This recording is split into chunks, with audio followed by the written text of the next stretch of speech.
So, as a communications applications teacher, debate teacher, a sociology and psychology teacher, I've had the opportunity to really look at ways in which we can use communication skills in classroom to develop better skills for students as far as communicating with their friends, also in relationship building opportunities.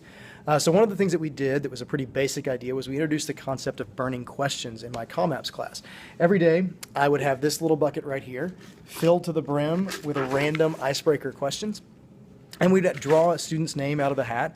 That student would come up to the front of the room. They would sit on a stool next to me, much like that one. We'd do a brief introduction, and then I would go to it by asking them questions. So for instance, basic sort of icebreaker question, what is your favorite chip flavor? Another one might be, would you rather be invisible or able to read minds? So you can start off there. You can also draw random questions that are a little bit deeper. Ask questions like, what's your most embarrassing moment? What are some goals you have in life?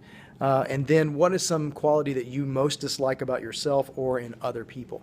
And so that's a basic way to start off. It really lets the students sort of open up and share a little bit of vulnerability that makes others feel okay with it. So it helps with discussion, it helps with building relationships, and helps with classroom management a little bit as well. Everybody kind of learns to work together. Second 6 weeks, what we did was burning questions, but instead of it being me interviewing them, student would stand in front of the room and rapid fire questions from the audience. Again, things like, what's your favorite color? You know, do you like cats or dogs? Where would you most want to go on vacation in all of the world? Those kind of things. We also do a lot of things when it comes to team building activities. Both in sociology last semester and in ComApps, we did some.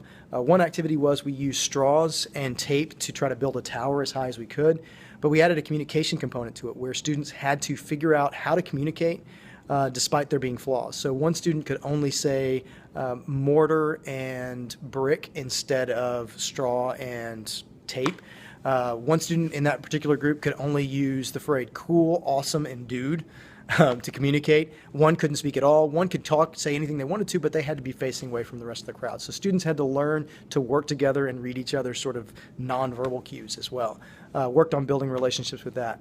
We had a maze set up in the classroom at one point where one student could speak, but they were blindfolded. And the other student couldn't speak, and they had to guide the blindfolded student through the maze and make the obstacle course. So developing trust and learning ways to do that. I really feel like it's important for students to build a relationship with each other, to learn to trust each other. For one, it's great if they can trust me, the teacher. They need to. That's absolutely paramount to education, needing to learn that. But I really feel like it's vitally important for students to learn to work together.